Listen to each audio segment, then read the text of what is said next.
Dog আউটে বসে সে কি কান্না লিওনেল মেসির। চোট পেয়ে অ্যাঙ্কেল ফুলে ঢোল হয়েছে। এর ব্যথা তো ছিলই, এর সঙ্গে ছিল তার অনুপস্থিতিতে আর্জেন্টিনা শেষ পর্যন্ত কলম্বিয়ার বিপক্ষে কোপা আমেরিকার ফাইনাল ম্যাচটি জিততে পারবে কিনা। সব মিলিয়ে ডগ আউটে বসে অঝরে কাঁদতে শুরু করেন আর্জেন্টিনার অধিনায়ক। বাংলাদেশ সময় গতকাল সকালে হার্ড রক স্টেডিয়ামে মেসির সেই কান্না যেন সংক্রমিত হয়ে গিয়েছিল আর্জেন্টিনার সমর্থকদের মধ্যেও। ম্যাচ শেষে আরেকবার কেঁদেছেন মেসি। সেই কান্না ছিল আনন্দের। অতিরিক্ত সময় গড়ানো ম্যাচে যে লাউতারো মার্তিনেজের গোলে কলম্বিয়াকে 1-0 ব্যবধানে হারিয়ে কোপা আমেরিকার শিরোপা জিতেছে আর্জেন্টিনা।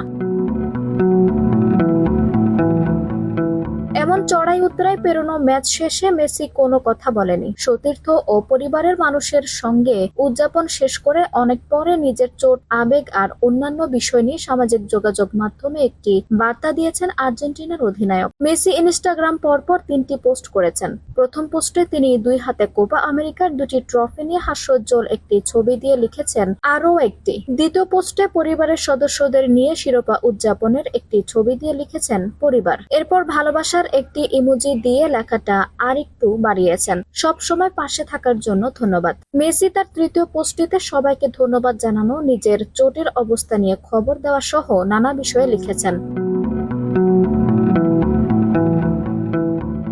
তার সেই পোস্টের শুরুটা ছিল এরকম: কোপা আমেরিকা শেষ। প্রথমে আমি আমাকে দেওয়া বার্তা আর অভিনন্দনের জন্য সবাইকে ধন্যবাদ জানাতে চাই। এরপর তিনি জানিয়েছেন নিজের চোটের অবস্থা। আমি ঠিক আছি, ঈশ্বরকে ধন্যবাদ। আশা করছি দ্রুতই আমি মাঠে ফিরতে পারবো এবং আমি যে কাজটা করতে সবচেয়ে বেশি ভালোবাসি সেটা উপভোগ করব। সবশেষে Messi Angel Di Maria, Nicolas Otamendi আর তার নিজের মতো ক্যারিয়ার সায়ান্নে এসে দাঁড়ানো খেলোয়াড়দের কথা বলেছেন। ফিদে দি মারিয়া আমাদের ছেড়ে গেছে, কিন্তু আমরা আরেকটি কাপ জিতেছি, এ কারণে আমি খুব খুশি। আঞ্জুম হক আরবি, টাইম নিউজ ডেস্ক।